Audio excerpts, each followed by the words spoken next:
Hello friends, you all are welcome to Unplan study house. আমরা Indian হিস্ট্রির most difficult one লার্নার্সগুলো discuss করছি, তার সাথে কিছু কনসেপ্ট বোঝানোরও চেষ্টা করছি। কিন্তু আমি বেশি কনসেপ্টের দিকে যাচ্ছি না, কারণ আমি ধরে নিচ্ছি যারা তোমরা ডব্লিউবিসিএস মেন্স বা এনটিপিসি দিতে যাচ্ছ তারা বেসিকটা তোমরা মোটামুটি জানো। তো আমি এখানে তাই জন্য ডিফিকাল্ট কোশ্চেনগুলো নিয়ে এসেছি। ইউপিএসসি, অন্যান্য ডিফারেন্ট স্টেট পিএসসি এক্সাম, এমপিপিএসসি, ইউপিপিএসসি, এছাড়া ইউজিসি নেটের কিছু কোশ্চেন্স আছে। তো এইগুলো নিয়ে এসেছি। তো একটু কঠিন তোমাদের মনে হতে পারে, যাদের হয়তো একটু বুঝতে অসুবিধা হচ্ছে তোমরা একটু বেসিকটা পড়ে নিয়ে আসো, তাহলে তোমাদের সুবিধা হবে। কারণ টাফ কোশ্চেন তো আজকাল এক্সামে আসছে, ডব্লিউবিসিএস মেন্সে তো আসবেই, বাকি এক্সামগুলোতেও কিন্তু কোশ্চেন আস্তে আস্তে টাফ হচ্ছে। তো তুমি যদি ভালোভাবে এইগুলো না পড়ো, একটু টাফ কোশ্চেন সলভ না করো, তাহলে কিন্তু তুমি বাকিদের থেকে পিছিয়ে পড়বে, ঠিক আছে না? তো আমাদের টাফ কোশ্চেন সলভ করতে হবে, তাই জন্য আমি এই সিরিজটা শুরু করেছি। চলো আজকের ক্লাস শুরু করি।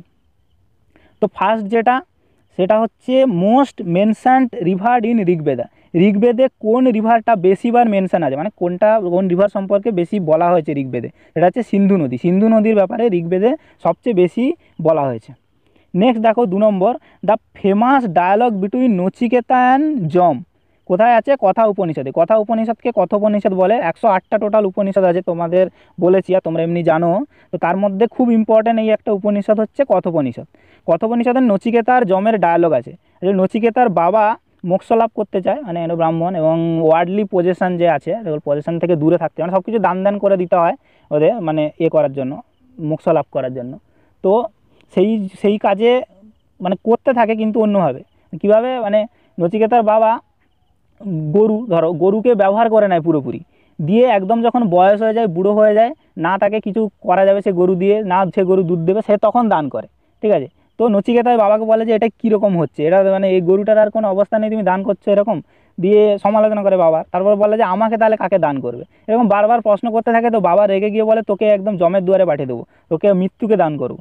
নচিকেতা এই কথা সিরিয়াসলি নিয়ে যমের কাছে চলে যায়। যমের বাড়িতে গিয়ে দেখে যম নেই, যম আসে, দিয়ে নচিকেতারকে দেখে খুব খুশি হয়, বলে বাহ এরকম ছেলে আছে। তো দিয়ে ওকে বর দিতে চায়, দিয়ে এরকম গল্পটা চলে আর কি। আশা করি তোমাদের মনে থাকবে গল্পটা শুনে, যে নচিকেতার যমের গল্প। এটা ভীষণ ফেমাস ডায়ালগ, ঠিক আছে? ওই ডায়ালগে ওখানে আত্মা কী, মোক্ষ কী, এইসব নিয়ে খুব ডিটেলসে আলোচনা আছে, তোমরা নেটে পড়তেও পারো, খুব ইন্টারেস্টিং, ঠিক আছে? তারপরে থার্ড দেখো, বৃহৎ আরণ্যক। বৃহৎ আরণ্যক একটা উপনিষদ, যেটা হচ্ছে প্রোজে লেখা। বাকি সব উপনিষদ বলো, বেদ বলো, বেশিরভাগ পোয়েমে লেখা হতো, ছন্দ থাকতো, কিন্তু এটা প্রোজে লেখা। আর একটা ইনফরমেশান বৃহৎ আরণ্যক সম্পর্কে, এটা হচ্ছে আর্লিয়েস্ট উপনিষদ, মানে সবচেয়ে পুরনো উপনিষদ। তো দুটো কোশ্চেন এখান থেকে আসবে, একটা হচ্ছে সবচেয়ে পুরনো উপনিষদ কোনটা, আর একটা হচ্ছে কোন উপনিষদটা গদ্যে লেখা, ঠিক আছে? আচ্ছা, যজুর্বেদের আর একটা নাম আছে, ঠিক আছে? নামটা কি? অধ্বর্যু বেদা। কি নাম? অধ্বর্যু বেদা। এটা ভিটা ডব্লিউ হিসেবে উচ্চারণ হবে, অধ্বর্যু বেদা। কার নাম? যজুর্বেদের আর একটা নাম। এটা খুব ইম্পর্ট্যান্ট কোশ্চেন, এগুলো আসে। আচ্ছা, 10টা মণ্ডল আছে ঋগ্বেদে বলেছিলাম, তার মধ্যে 9 নম্বর মণ্ডল পুরো সোম গড যে আছে, সোমা গড, তো তার প্রতি পুরোটা ডেডিকেটেড, মানে পুরো 9th মণ্ডলটাই সোমা গডের প্রশংসা, তার উদ্দেশ্যে বিভিন্ন মন্ত্র আছে। সোমা কিসের গড? সোমা হচ্ছে এক তো মুন গড, মানে চাঁদ, চাঁদকে সোম বলা হয়, চাঁদ হচ্ছে। আর 2 নম্বর হচ্ছে বিভিন্ন ভেজিটেবল বা মেডিসিন, মানে তখন তো গাছগাছড়া থেকে মেডিসিন তৈরি হতো, তো সেই মেডিসিনের গড হচ্ছে সোমা। তো গাছগাছড়া বা মেডিসিনের গড হচ্ছে সোমা, আর চাঁদ সেটা হচ্ছে সোমা। তো কোথায় আছে? 9th মণ্ডল পুরোটা সোমা আছে, তাই জন্য 9th মণ্ডলটাকে সোমা মণ্ডলও বলা হয়, ঠিক আছে? 9th মণ্ডলে কী বলা হয়? সোমা মণ্ডল, মনে থাকবে। চলো নেক্সট, কৃষ্ণ। আমরা রাধা কৃষ্ণের কৃষ্ণ, অন্য কোনো কৃষ্ণ নয়। কৃষ্ণর কথা আমরা প্রথম দেখতে পাই ছান্দোগ্য উপনিষদে। কোথায় দেখতে পাই? ছান্দোগ্য উপনিষদে প্রথম কৃষ্ণর উল্লেখ আমরা দেখতে পাই। নেক্সট দেখো, ঋগ্বেদে প্রথম যে, মানে ঋগ্বেদ যখন শুরু হচ্ছে, ঋগ্বেদ পড়া শুরু করলে প্রথম যে শব্দটা পাবে সেটা হচ্ছে অগ্নি। এবং শুধু এটাই নয়, প্রতিটা মণ্ডলে 10টা মণ্ডল আছে বললাম, প্রতিটা মণ্ডলে প্রথম যে স্তুতিটা আছে, প্রথম যে হিমটা আছে, সেটারও শুরু হয় অগ্নি শব্দটা দিয়ে, ঠিক আছে? মানে এবং অগ্নিকে ডেডিকেট করে প্রতিটা হিম আছে, মানে প্রথম হিমটা, প্রথম স্তুতিটা, প্রথম মন্ত্রটা অগ্নি দেবতাকে উদ্দেশ্য করে থাকে। আর ঋগ্বেদের প্রথম শব্দ হচ্ছে অগ্নি, মনে থাকবে। আচ্ছা, কেন এরকম? আগের ক্লাসে আমি কি বলছিলাম, যে ওরা মনে করতো যে আমাদের কথা অগ্নি হচ্ছে স্বর্গে পৌঁছে দেয়, মানে অগ্নি যে ধোঁয়াটা বেরোয় ওই ধোঁয়াটা ওরা মনে করতো স্বর্গে যায়, তো ওই ধোঁয়াটার মাধ্যমে আমাদের কথা ওদের কাছে পৌঁছবে, ভগবানের কাছে। তো তাই জন্য আগে অগ্নিকে সন্তুষ্ট করতে হবে, তবে তো অগ্নি আমাদের কথাটা নিয়ে যাবে, তাই জন্য এইভাবে করা হতো। ঠিক আছে, মনে থাকবে। চলো next, according to Bibi Lal, Bibi Lal archaeological survey of ইন্ডিয়ার একজন ডিরেক্টর জেনারেল ছিলেন। এরা ইন্ডিয়ান আর্কিওলজিক্যাল মানে যখন ভারত স্বাধীন হওয়ার পরেই ছিলেন, 1970s দশকে। তো ওই সময় বিবি লাল কী বলেছিলেন, বিবি লালের মতে যে হরপ্পান সিভিলাইজেশনের লোকেরা আর আর্যরা মানে বেদিক সিভিলাইজেশনের লোকেরা এরা হচ্ছে একই লোক ছিল, এটা বিবি লালের মতে। কিন্তু এটা আমরা জানি এটা সম্ভবই না একই লোক হওয়া, কারণ ওদের তো আরবান সিভিলাইজেশন, এর সিভিলাইজেশন কত পার্থক্য, আর এদের গ্রামীণ সিভিলাইজেশন, ওরা ভীষণ ট্রেড করতো, আর এদের এগ্রিকালচার বেসড, মানে অনেক ডিফারেন্ট, হতেই পারে না একই লোক। যাই হোক, বিবি লাল এটা বলেছিল, বিবি লাল যেন ইম্পর্টেন্ট পার্সোনালিটি, তাই জন্য তোমার এটা মনে রাখা উচিত। আচ্ছা, দেখো বিভিন্ন রকম ক্রাফটসম্যান ছিল, মানে কুমোর, কামার, কার্পেন্টার, এরকম বিভিন্ন রকম তো থাকে সমাজে, তো বিভিন্ন রকম ক্রাফটসম্যান ছিল, এরা ক্রাফটসম্যান। তো তার মধ্যে সবচেয়ে ইম্পর্ট্যান্ট মানে যে সবচেয়ে বেশি গুরুত্ব পেত ওই সমাজে সেটা ছিল কার্পেন্টার, মানে যারা কাঠের কাজ করে তাদের কার্পেন্টার বলে। তো এরা সবচেয়ে সম্মানীয় ছিল, এদের গুরুত্ব সবচেয়ে বেশি ছিল। আচ্ছা নেক্সট দেখো, Aitareya Brahmana, there is a story where Shunahshepa is sold to Harishchandra by his father Ajigarta. এবার এটা হয়েছেটা কি, একটা গল্প আছে, এটাও একটা ইম্পর্ট্যান্ট গল্প, যেরকম আগে নচিকেতার যমের গল্প বললাম, এই গল্পটা থেকেও কোশ্চেন আছে। কোশ্চেন কি আছে, স্টোরিটার কথা তোমাকে কোশ্চেনে বলবে যে সুনাশেষাকে হরিশ্চন্দ্রকে বেচে দেয় তার বাবা, এই গল্পটা কোথায় আছে, এটা আছে আইত্রেয় ব্রাহ্মণে। ব্রাহ্মণ কী জিনিস আমি বলেছিলাম, ব্রাহ্মণ হচ্ছে এক্সপ্লেনেশান। কিসের এক্সপ্লেনেশান, বেদগুলোর সঙ্গে ব্রাহ্মণ যুক্ত থাকে, বেদের এক্সপ্লেনেশান হচ্ছে ব্রাহ্মণ। তো আইত্রেয় ব্রাহ্মণে এই গল্পটা আছে। আচ্ছা নেক্সট দেখো, মহারিষি ভৃগু তোমরা নাম আশা করি জানো সবাই। ভৃগু হচ্ছে জ্যোতিষের ওপর বই লিখেছে, জ্যোতিষ মানে অ্যাস্ট্রোলজির ওপর ফার্স্ট বুক কে লিখেছিল, মহারিষি ভৃগু। মনে রাখতে হবে, বইটার নাম কি ছিল, ভৃগু সংহিতা। কী নাম, ভৃগু সংহিতা। আর তোমাদের এটা যারা আমি লিখেছি আর তোমরা জানো, তাও আমি জাস্ট মনে করিয়ে দেওয়ার জন্য, যে পাণিনি গ্রামারের ওপর প্রথম বই লিখেছিল, পাণিনির লেখা বইয়ের নাম কি, অষ্টাধ্যায়ী। পাণিনির অষ্টাধ্যায়ী, এটা গ্রামারের ওপর প্রথম বই। সত্যমেব জয়তে, এটাও তোমরা জানো, এগুলো খুব একটু ইজি কোশ্চেন, তো সব রকমই আছে একটু। সত্যমেব জয়তে কোথায় আছে, আমাদের যে অশোক স্তম্ভ আছে তার নিচে সত্যমেব জয়তে কথাটা লেখা থাকে। তো সত্যমেব জয়তে কথাটা কোথা থেকে নেওয়া আছে, সেটা হচ্ছে মুন্ডক উপনিষদ থেকে। ঠিক আছে, মুন্ডক উপনিষদ আর মণ্ডুক্য উপনিষদ আলাদা, একটু পরে বলছি। মুন্ডক উপনিষদ থেকে কী নেওয়া হয়েছে, সত্যমেব জয়তে।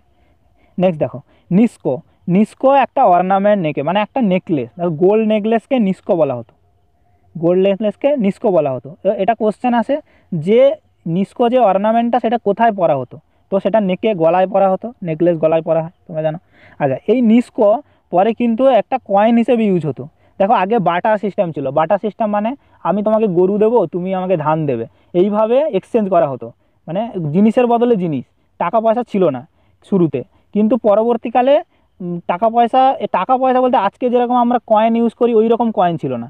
অ্যাকচুয়ালি এই যে দেখছো এটা একটা সোনার হার, তো এই সোনার হারটা আমি একজনকে দেব, তার পরিবর্তে সে আমাকে কিছু দেবে। অ্যাকচুয়ালি ওইভাবে মুদ্রাটা ইউজ হতো না। তখনকার দিনে যে পোয়েট মানে যে কবি খুব ভালো কবিতা বলতো বা ভালো কিছু লিখতো, তাকে এই কয়েনটা দেওয়া হতো। কোন কয়েন, এই গোল্ড নেকলেস। তোমরা পড়েছো তো, নিস্কো একটা মুদ্রা ছিল, তো এইটাই পরবর্তীকালে মুদ্রা হিসেবে ব্যবহার করা শুরু হয়, এই নিস্কো। তো যদি বলা হয় বৈদিক যুগের একটা ইম্পর্টেন্ট মুদ্রার নাম বলো, তাহলে নিস্কো হবে। ঠিক আছে, অর্নামেন্ট ছিল, অর্নামেন্টই মানে কবির গলায় পরিয়ে দেওয়া হতো এই অর্নামেন্টটা। ঠিক আছে, সেটা একটা মানে মুদ্রা আর কি, মানে আজকে যে সেন্সে মুদ্রা আমরা বুঝি ওই সময় এই সেন্সে মুদ্রা ছিল না। আচ্ছা নেক্সট, কুরু আর পাঞ্চাল এরা ছিল আরিয়ান কালচারের কেন্দ্রবিন্দু, war hub of Aryan culture during the latter Vedic period. Actually হয়েছে কি, আমরা যে মহাভারতের গল্পটা পড়ি, যে একটা কৌরব আর পাণ্ডব থাকে, তো এরা আসলে কেউ না, এরা হচ্ছে এই কুরু আর পাঞ্চাল। এরা পরবর্তী বৈদিক যুগে সবচেয়ে শক্তিশালী হয় আরিয়ানদের মধ্যে, এবং এরা বাস করতে শুরু করে গঙ্গা যমুনার মাঝের যে দোয়াব আছে, দুটি নদীর মধ্যবর্তী স্থানকে দোয়াব বলে, তো ওই জায়গাটায় এরা বাস করতে শুরু করে। তো এদেরই গল্প হচ্ছে মহাভারত, আর এদের রাজধানী ছিল হস্তিনাপুর। ঠিক আছে, তো এই কুরু আর পাঞ্চাল খুব ইম্পর্ট্যান্ট, এরাই হচ্ছে আরিয়ানদের মেন ছিল। আচ্ছা, এবার মান্ডুক্য উপনিষদ দেখো, next Mandukya Upanishad is the smallest, মানে 108টা উপনিষদের মধ্যে মান্ডুক্য উপনিষদ হচ্ছে সবচেয়ে ছোট ছিল। এবার একটু আগে বললাম মান্ডুক্য উপনিষদ আর মুন্ডক উপনিষদ আলাদা আলাদা, তো মুন্ডক উপনিষদ আর মান্ডুক্য উপনিষদ আলাদা মনে রাখতে হবে। মান্ডুক্য উপনিষদ হচ্ছে সবচেয়ে ছোট উপনিষদ, আর এখানে সত্যমেব জয়তে এটা নেওয়া হয়েছে মুন্ডক উপনিষদ থেকে, মনে থাকবে দুটো আলাদা উপনিষদ। নেক্সট মৎস্য পুরাণ হচ্ছে সবচেয়ে পুরনো পুরাণ। পুরাণ কী জিনিস? পুরাণ 18টা পুরাণ আছে আমাদের টোটাল, আর 18টা পুরাণের আবার একটা উপপুরাণ টাইপের আছে ছোটো ছোটো, তো মনে রাখো 18টা পুরাণ আছে। 18টা পুরাণে কী আছে? বিভিন্ন রাজার গল্প, বিভিন্ন মিথ এটা লেখা আছে। তাহলে মৎস্য পুরাণ হচ্ছে সবচেয়ে পুরনো পুরাণ, মনে রাখবে ইনফরমেশানটা, মৎস্য পুরাণ সবচেয়ে পুরনো পুরাণ, ঠিক আছে। এবার মাতেতম, দেবীতম, নদীতম এই নামগুলো ব্যবহার করা হয়েছে ঋগ্বেদে। কিসে? এগুলো হচ্ছে সরস্বতী যে রিভারটা ছিল, গঙ্গা যমুনা সরস্বতী, সরস্বতী যে নদীটা ছিল তারই এই নাম। এইভাবে ঋগ্বেদে বিভিন্ন নামে সরস্বতী রিভারকে উল্লেখ করা হয়েছে। এখান থেকে দারুণ একটা এমসিকিউ বানানো যায় যে সরস্বতী রিভারের অপর নাম কী আছে ঋগ্বেদে, বলে 3টে অপশান তো হবে, মাতেতম, দেবীতম, নদীতম, আর একটা অপশান অন্য কিছু দিয়ে দিতে পারে। তো তোমাদের দেখে দাগাতে হবে, মনে রাখবে আশা করি। আচ্ছা, এটা একটা ভালো ইনফরমেশান দিয়েছি। নেক্সট উইমেন, তখন কিন্তু উইমেনদের খুব ভালো স্থান ছিল সমাজে, তাদেরকে পড়াশুনো করতে দেওয়া হতো, তাদেরকে সভা সমিতিতে যোগদান করতে দেওয়া হতো, এবং তারা হচ্ছে এমনকি আমি বলেছি আগে যে বেদের শ্লোক তারা লিখেছিল কিছু, মানে তারা যথেষ্ট উন্নত ছিল সমাজে, তাদের অনেক সম্মান ছিল মেয়েদের তখন। কিন্তু পরবর্তীকালে আমরা দেখি পিতৃতান্ত্রিক সমাজ এমনভাবে হয়ে যায় যে মেয়েরা আস্তে আস্তে পেছনে চলে যেতে থাকে, ঠিক আছে। তো মেয়েদের এ নিয়ে যদি কোনো কোশ্চেন আসে, যে ধরো 4টে দিল যে এগুলোর মধ্যে কোনগুলো ঠিক, 4টে 1 2 3 4 দিয়ে দিল যে 2 3 ঠিক না 3 4 ঠিক, এরকম, তো তুমি এখান থেকে কনসেপচুয়ালি অ্যান্সার দিতে পারবে। আচ্ছা, বিশ্বামিত্র আমি বলেছিলাম, বিশ্বামিত্র খুব ইম্পর্ট্যান্ট একজন সাধু ছিলেন তখন, তো মনি ঋষি। তো বিশ্বামিত্র আমি বলেছিলাম 10 রাজন যে ওয়ার হয়েছিল সেখানে 10 কিংসের পক্ষে বিশ্বামিত্র হচ্ছে হেড ছিলেন, বিশ্বামিত্র পরিচালনা করেছিলেন 10 কিংসকে। তো এখানে আরেকটা ইনফরমেশান হচ্ছে বিশ্বামিত্র কম্পোজ গায়ত্রী মন্ত্র। গায়ত্রী মন্ত্র তোমরা জানো খুবই ইম্পর্ট্যান্ট একটা মন্ত্র, তো এটা লিখেছিলেন বিশ্বামিত্র, এটা বারবার কোশ্চেন্সটা আসে, ঠিক আছে। এবার আজকের লাস্ট ইনফরমেশান কি? উপবেদ। দেখো বেদের প্রতিটা বেদের 4টে বেদের 4টে উপবেদ আছে। উপবেদ কি? বেদে যদি ইনফরমেশান দেওয়া থাকে মানে নলেজ জ্ঞান হয়, উপবেদ হচ্ছে তার অ্যাপ্লিকেশান, তাহলে প্র্যাকটিক্যাল, মানে জ্ঞানের প্র্যাকটিক্যাল হচ্ছে উপবেদ, বেদের প্র্যাকটিক্যালটা উপবেদ। তাহলে কোনটার উপবেদে কি এটা কোশ্চেন আসে, বা অনেক সময় মেলাতে দেয় যে বাঁ দিকের সঙ্গে ডান দিক মেলাও, ঠিক আছে। যেরকম এগুলো আমরা তাহলে জেনে নিই। আয়ুর্বেদ হচ্ছে ঋগ্বেদের উপবেদ, ঋগ্বেদের উপর আয়ুর্বেদ হচ্ছে তোমরা জানো এটা মেডিকেল। আচ্ছা, গন্ধর্ববেদ হচ্ছে এটা আমার একটু স্পেলিং ভুল হয়ে গেছে, এটা হবে গন্ধর্ববেদ, ঠিক আছে, আর একটা ভিএ হবে। গন্ধর্ববেদ হচ্ছে এখানে গান আছে, মানে সাউন্ড মিউজিক এই ধরনের আছে। সামবেদ তো জানো তোমরা মিউজিক নিয়ে, তো গন্ধর্ববেদ হচ্ছে সামবেদের। তারপর হচ্ছে ধনুর্বেদ হচ্ছে যজুর্বেদের উপবেদ। ধনুর দেখে বুঝতে পারছো এটা যুদ্ধ নিয়ে কথা বলা হয়েছে। তারপরটা হচ্ছে শিল্পবেদ হচ্ছে অথর্ববেদের উপবেদ। শিল্পবেদে কী আছে? শিল্প, দেখেই বুঝতে পারছো। শিল্পবেদে আছে ক্রাফটসম্যানশিপ, ঠিক আছে। তো আজকের মতো এটুকুই ছিল। নেক্সট ক্লাসে আমি বৌদ্ধ ধর্ম আর জৈন ধর্ম নিয়ে ডিসকাস করব। তো ভালো থেকো, আর ভিডিওটা অবশ্যই লাইক করো, শেয়ার করো, চ্যানেলটা সাবস্ক্রাইব করে নিও যারা করোনি, আর ভিডিওটা দেখার জন্য অনেক অনেক ধন্যবাদ।